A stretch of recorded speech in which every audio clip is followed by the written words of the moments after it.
Kebutuhan mendasar umat manusia saat ini adalah energi.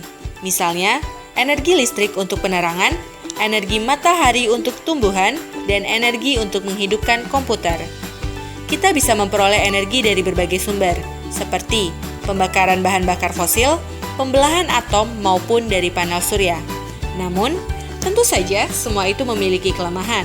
Misalnya, bahan bakar fosil yang sangat beracun, limbah nuklir, dan masih belum ada baterai untuk menyimpan sinar matahari pada cuaca berawan.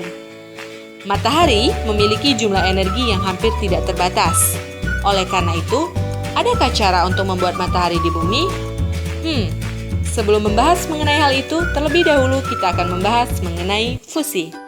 Fusi adalah penggabungan dua partikel yang sangat kecil secara bersama, seperti hidrogen. Gabungan hidrogen tersebut merupakan atom helium yang masanya lebih kecil karena adanya neutron yang dilepas, sehingga helium melepaskan energi kinetik agar keadaannya stabil. Karena adanya gaya Coulomb, maka dua partikel hidrogen yang bermuatan positif akan sulit untuk bergabung.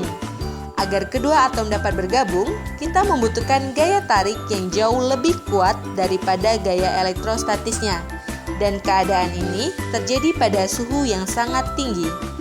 Oleh sebab itu, reaksi fusi disebut juga reaksi termonuklir, karena proses reaksinya yang spontan hanya dapat terjadi pada suhu dan tekanan yang sangat tinggi.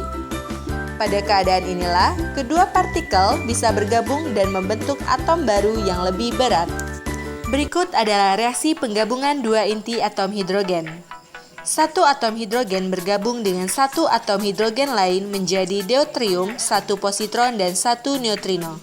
Selanjutnya, deuterium bergabung dengan inti atom hidrogen membentuk isotop helium. Jika dua isotop helium yang demikian digabungkan, maka bentuknya akan menjadi helium yang lebih berat dan menghasilkan jumlah energi yang lebih besar. Persamaan kimia reaksi fusi nuklir untuk inti atom hidrogen adalah sebagai berikut.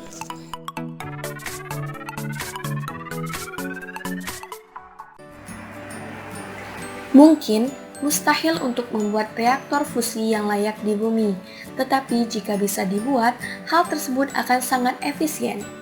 Satu gelas air dapat digunakan untuk memproduksi energi yang setara dengan membakar satu barel minyak mentah dengan tanpa adanya limbah. Hal ini dikarenakan reaktor fusi menggunakan hidrogen atau helium sebagai bahan bakar dan air laut terisi dengan hidrogen tersebut.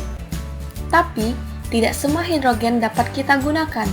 Spesifik isotop dengan ekstra neutron disebut deuterium dan tritium diperlukan untuk membuat reaksi yang tepat. Deuterium itu stabil dan dapat kita temukan di dalam air laut. Akan tetapi, untuk tritium lebih sulit untuk kita temukan. Tritium merupakan zat radioaktif yang jumlahnya hanya sekitar 20 kg di dunia, sehingga kita mungkin membutuhkan bahan fusi lainnya untuk menggantikan tritium tersebut. Bahan lain tersebut adalah helium-3 yang merupakan sebuah isotop dari helium yang dapat menjadi pengganti tritium yang lebih baik. Reaktor fusi tidak seperti reaktor nuklir yang dapat mencair dan juga menyebabkan bencana.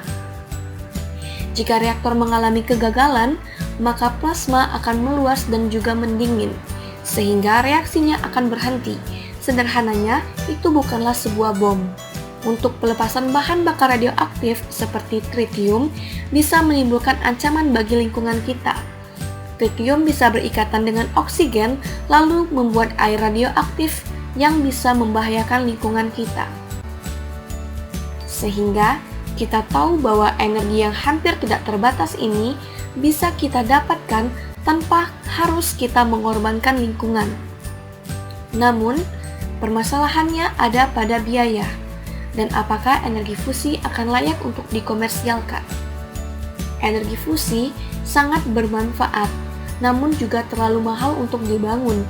Meskipun jumlah biaya yang dibutuhkan untuk membangun reaktor fusi sangatlah mahal, akan tetapi energi yang nantinya akan dihasilkan akan sepadan dengan biaya yang kita keluarkan.